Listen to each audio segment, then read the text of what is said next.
From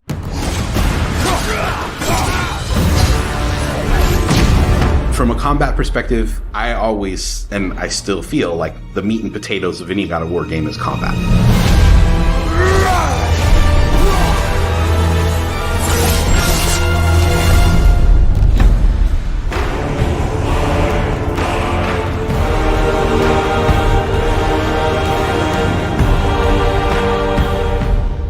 My name is Roberto Clemente. All my friends call me Bert. I'm a senior combat animator here at Sony Santa Monica. My name is Kim Nguyen, and I'm a gameplay animator. Hi, I'm Sabra, and I'm a senior VFX artist on God of War Ragnarok. My name is Grace Pan, and I'm a gameplay animator in God of War Ragnarok. Hi, I'm Stephen O'Hara, GBA, combat designer on God of War. And I create interesting and memorable creatures that players like to attack and defend against. As an animator, you gave life to characters. You make them move, you give them personalities, you give them weight.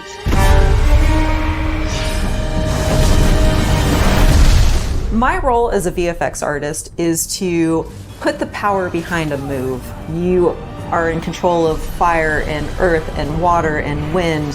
Whether you are throwing your axe or on the receiving end of an enemy spell, VFX is what really gives the movement and the danger to every move that a character or enemy makes. I work really closely with the design team and the tech art team on this project specifically. We actually work a lot with camera, along with the guidance of our great camera team, so I find myself doing fight choreography sometimes. One of the most challenging parts about being a combat designer isn't the technical implementation of creating a creature, but it's really navigating that line between frustrating and engaging. We want to make something that makes players lean forward and focus and really try hard against that enemy and feel good about overcoming that, but we don't want to make them feel defeated if they can't figure something out. And then it feels rewarding when you win, not because it was impossible, but because it was fun and engaging. After the last game, we've heard the community cry out for more mini-bosses, bigger creatures, and enemy variety, and this time we really leaned into that. So in God of War Ragnarok, you're going to be traveling to all 9 realms, and each realm is going to have like its own theme of enemies that are very unique to that space. For example, in Alfheim, we're familiar with the Dark Elves, but this time around we're going to be fighting Light Elves, such as the Light Elf Warrior.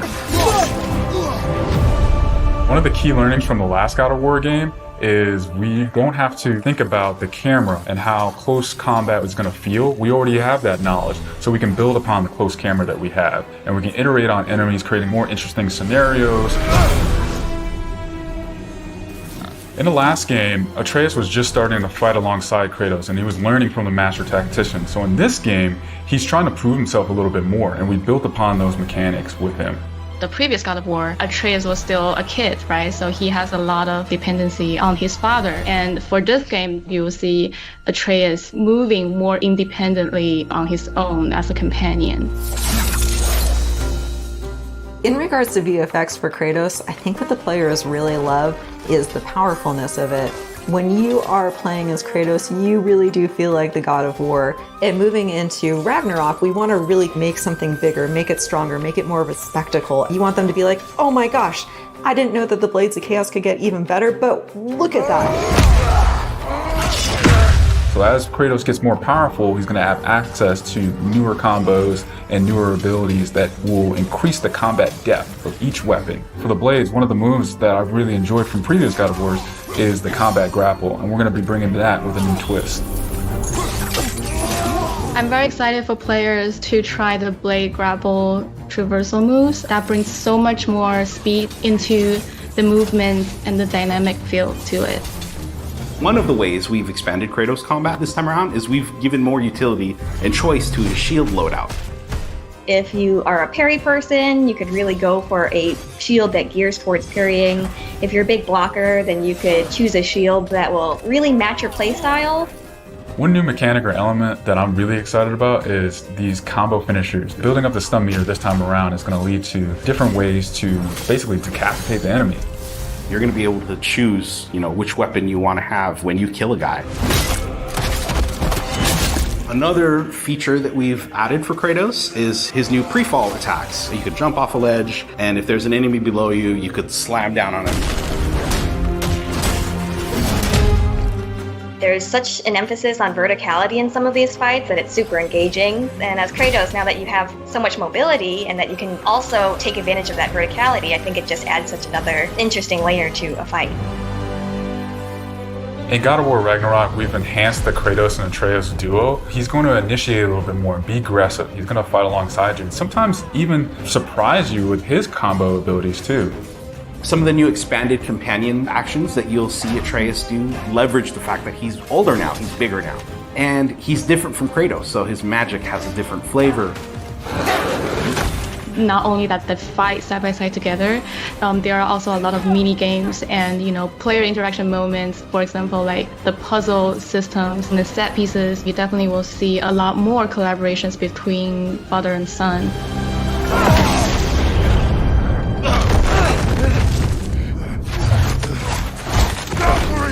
Odin must have sent them! There's so much that goes into building a big set piece. You basically iterate and iterate and iterate, and it takes testing and just seeing what works to really figure out the personality of something. Basically, every department gives it their all to make things really spectacular. There were a lot of different times that I would look back at God of War games just through the ages before 2018. There were so many amazing, huge boss fights and set pieces that it was a huge inspiration for me on my time on this project. For the old father! Our design philosophy for creating new and memorable enemies is basically making them a combat puzzle, similar to like chess, and focusing on the chess pieces. Each piece has its own theme and its own use. You need to be able to see what's happening in an instant and be able to react as the player. There's a couple of different ways that we go into making an attack very readable for the player. Sometimes we add a signature audio cue, or we'll add the different rings, such as what we did in the last game, that lets you know that this attack is unblockable, you need to dodge it.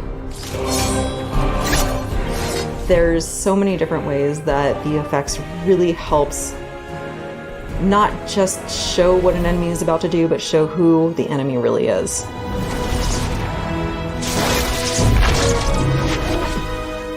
Everything you design has to be surrounding the essence of the character and a story. It's what makes it believable and memorable in the first place. I think what I'm most excited about is for players to experience the diversity of enemies that this game has to offer. You will be fighting everything from small little creatures to things that will take up the entire screen. All of their designs run the gamut. I think each one looks so much different from the next one, and each of them have their own play styles and their own little fantasies that go into it. And so I think if you are really into Norse mythology, you'll be very interested to see how Sony Santa Monica has taken some of these creatures and interpreted them for God of War. Everything that goes into the game, there's emotion behind it and intent behind it, and by the time it gets to you, everything that you've seen that you're going to play and experience has been sweated over, bled over, tested, and is fun to play.